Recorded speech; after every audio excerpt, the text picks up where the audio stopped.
possible. And when you talk about forgery, there are two types of forgery. To forge a non-existent document or to alter an existing document in a fraudulent manner. But fraud is an allegation. And what the law says is that you prove this matter beyond all reasonable doubt. So talking about the drive of Alhaji Atiku Abubakar, yes, legitimately, he has a case and he cannot adjudicate over that case in his sitting room.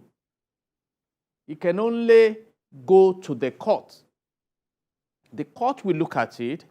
His lawyers will argue if they have the opportunity, and the court will decide. So what is making it sensational now is that we are talking of high-profile personalities here, and that is why it's flying online everywhere. And of course, in public relations, you talk about perception. Your perception is fed by your bias. So you find people just flying. But as a professional, I don't do that. I want to look at, okay, what will the court? I have said it. If it is about sensationalism, media involvement and things like that, maybe today President Tinubu will not be the president of Nigeria. Maybe we have a media president or an online president or something. But they all went to the tribunal. And I argued, we have the laws in the land. If you look at Section 65 of the Electoral Act 2020 as amended, it stipulates how the elections will be concluded. If you are not satisfied, INEC has 7 days to review. Beyond this, you can go to a court of competent jurisdiction or the tribunal. So those gates have been kept open. And until we come up with laws that, okay, we will no longer allow the judiciary to intervene in our electioneering processes. So if the one who can shout most about allegations becomes president, then we know that we have changed what is on ground.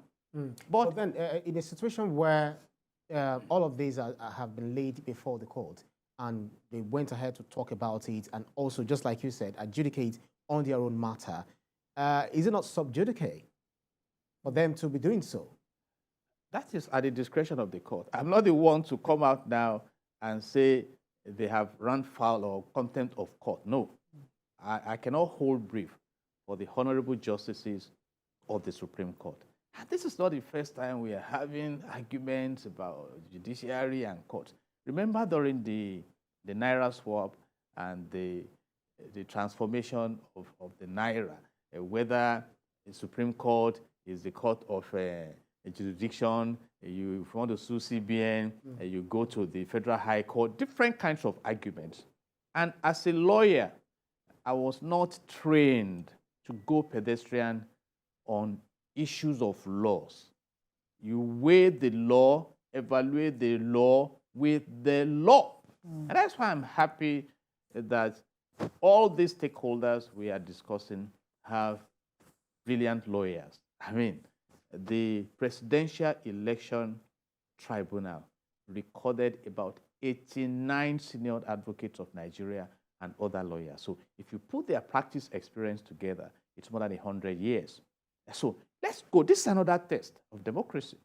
So let's see whether the Supreme Court will now say, okay, the evidence you could have brought, you are bringing it now, we'll still entertain it. Then we are then adding color to the jurisprudence of the land. But the wise man said that it is better to measure 10 times and cut once than to measure once and cut 10 times. You see, so, and that is the principle of proactivity.